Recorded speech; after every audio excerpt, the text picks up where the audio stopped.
Olá, caros clientes e amigos, aqui quem vos fala é a doutora Alexandra de Bortoli e eu vim hoje aqui falar um pouquinho a respeito de danos morais nas relações de emprego. Isso mesmo, é um tema super importante, super recorrente nos nossos dias e eu quero deixar aqui a pergunta: será que você já cometeu danos morais no seu ambiente de trabalho? Ou ainda, será que você sofreu ou vem sofrendo danos morais no seu ambiente de trabalho? Pois bem, o dano moral ele está fundamentado ali no artigo 5º, nos incisos 3, 5 e 10. Eu vou estar lendo para vocês agora, para vocês se sintonizarem aí a respeito do assunto que nós estamos tratando hoje. Inciso 3 diz assim: ninguém será submetido a tortura nem a tratamento desumano ou degradante. Será que você já ligou um dia à televisão e já viu uma denúncia de um tratamento desumano ou degradante na relação de emprego? Inciso 5. É assegurado o direito de resposta proporcional ao agravo, além da indenização por dano material, moral ou à imagem. E o inciso 10 diz assim: são invioláveis a intimidade, a vida privada, a honra e a imagem das pessoas, assegurado o direito à indenização pelo dano material ou moral decorrente de sua violação. Pois é, a pessoa ela se sente violada, ofendida, é muito subjetivo, não tem como se colocar um valor no sentimento desta pessoa. Então, na relação de trabalho, ocorrem ali certas condutas, certas situações que traz muitas consequências negativas para o trabalhador.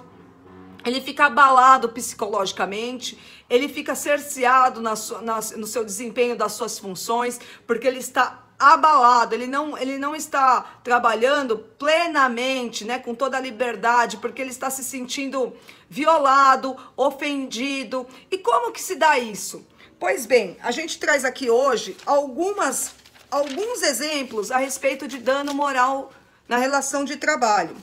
Por exemplo, eu não sei se você já viu, tem gente que cria lista negra para denegrir os funcionários. Terrível, né? Pois é. E a pessoa fica lá com esse estigma, estigmatizada. Então isso traz até uma segregação por parte dos outros empregados, né? Então é uma situação ali bem desagradável, a pessoa fica super exposta, né? Apontando o desempenho dela negativamente. Então como é que a pessoa vai trabalhar, desenvolver suas funções com toda a sua capacidade ali plena, né, de estar executando suas tarefas quando ela está sendo exposta negativamente? Isso gera dano moral. A revistar o funcionário de maneira invasiva também dá dano moral. Isso também acontece demais. Um ranking com os piores vendedores do mês, e às vezes tem até um castigo ali para pagar, né? Às vezes eles colocam uma meta ali, elenca lá os piores vendedores, os piores, os que ficam por último, tem que pagar um castigo. Isso também gera dano moral.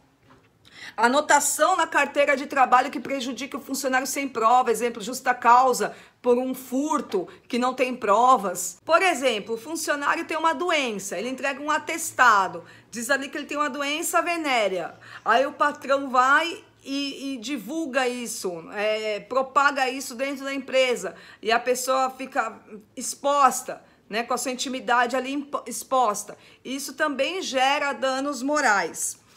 Diz assim no enunciado 445 do Direito Civil, que o artigo 927 diz assim, que o dano moral indenizável não pressupõe necessariamente a verificação de sentimentos humanos desagradáveis, com a dor ou o sofrimento.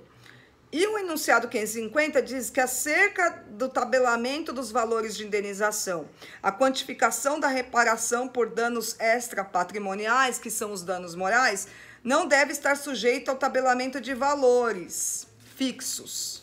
Então, assim, não tem valor fixo, mas existe uma graduação de danos morais, que tem a graduação leve, média, grave e gravíssima.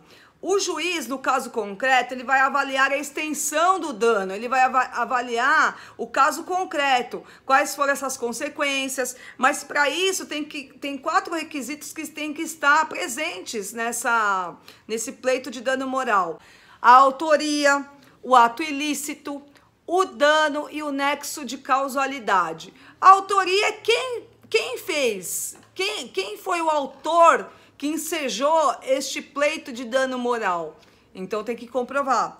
O ato ilícito, algo que confronte a Constituição, as leis infraconstitucionais, a convenção coletiva e o nexo de causalidade, ou seja, tem que estar dentro do contexto ali da relação de emprego, da relação de trabalho, do ambiente de trabalho, tem que ter acontecido neste contexto. Então tem que ter o nexo de causalidade, ou seja, a pessoa tem que ter sofrido este dano moral, esta lesão, esta afronta no ambiente de trabalho.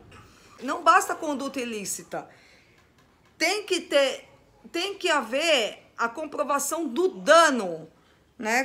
Tem que haver dano na intimidade do empregado, que extrapole o mero dissabor do cotidiano. Então tem que ser uma coisa que realmente traga uma lesão, uma ofensa, né, a vítima ali do dano moral. Não pode ser um simples dissabor, uma picuinha, não. Tem que ser algo que realmente lese a pessoa para que traga consequências duras, né, na vida deste funcionário, deste empregado.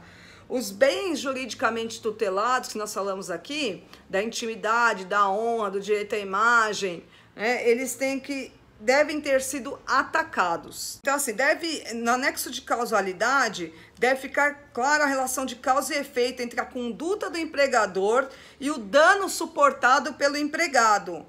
Isso é um nexo de causalidade, essencial para a configuração de danos morais.